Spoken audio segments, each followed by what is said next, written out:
Next, I'd like to talk a bit about your academic achievements. Yeah. Your parents gave you a good education. You went to Belmont Junior School, and how was that?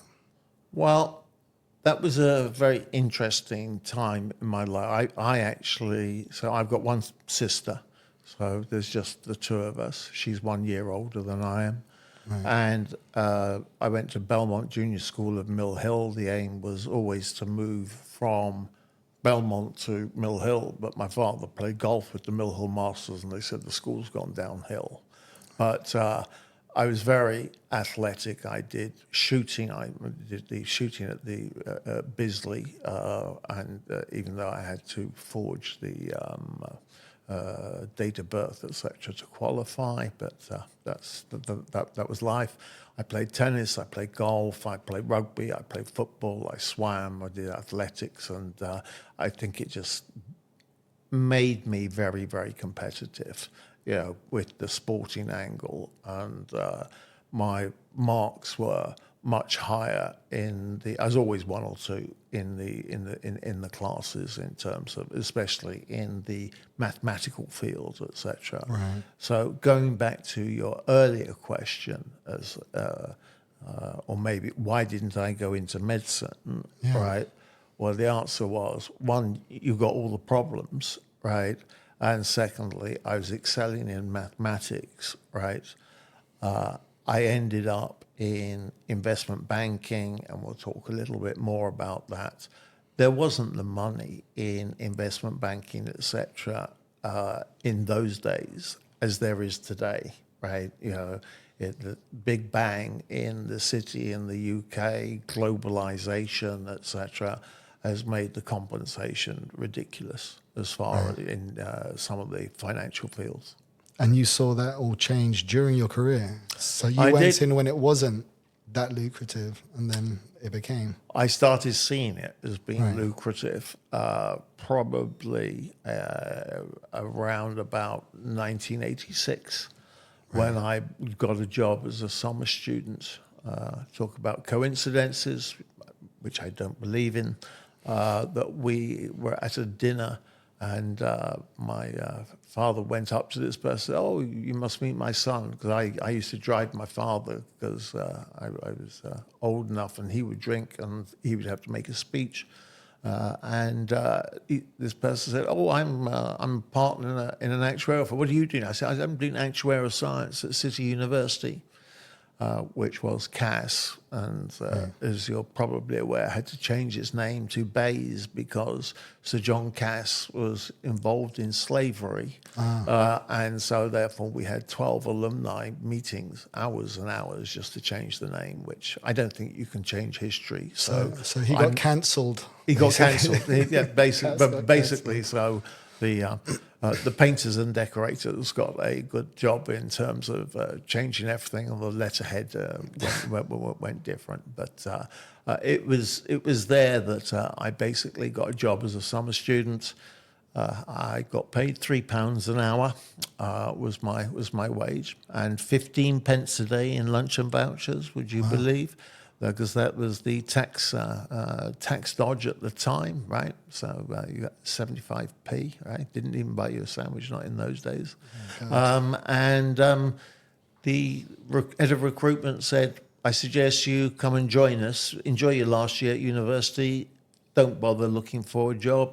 We're one of the top two firms, and we like the work you did." I did 80, 90 hours a week at that time. Then I worked out, and then I became the youngest equity partner at a firm, Bacon and Woodrow. Since then, they've all merged, the Towers Watsons, the Tillinghast, and Aon, and they're all under the Aon umbrella. So. Sure. So it was when you were at Bacon and Woodrow that you became a client of Princess Diana, correct? That is correct. Right. Yes. That I can speak a little bit about. Right. There's a certain amount that is confidential, obviously. Of course. Yeah. So I just they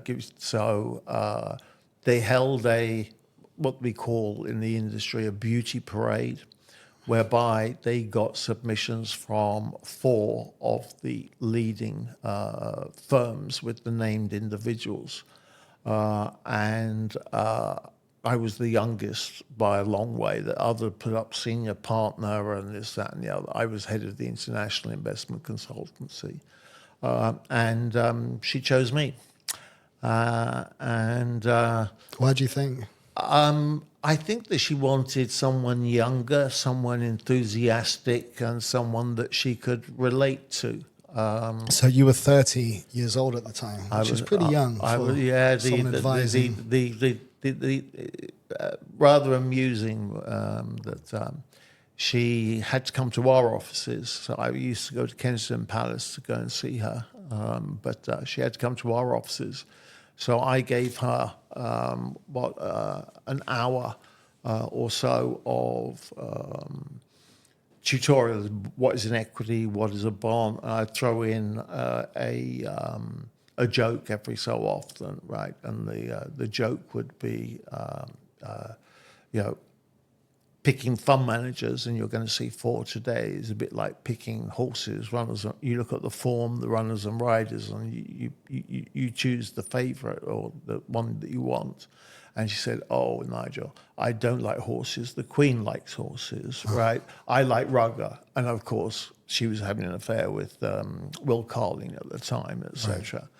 I also told her that it was reported in the press that £17 million was her settlement. Yeah. I also explained to her that that was not a lot of money. I was going to say, when I saw the old articles, and to think that today, I mean, the King of England, it's worth, at least £2 billion or something? Yep. I mean, it's almost unquantifiable considering his face is on the money. But yeah, £17 million, even in those days, seems pretty small. Yeah, and the solicitors got really cross with me because they hailed it as a triumph, right? So, and then, I cracked a few more jokes, and the sun was shining. I had my notes in front of me, right, that I was going through the presentation, try and make things simple, and then here are the questions to ask the fund managers to engage, right? So your job was to find her fund managers. Yes. That's right. Correct. Okay. First of all, define her strategy, how much equity, how much bonds she should be in, right? She was looking at buying a house at Wentworth, which was about 5 million, right?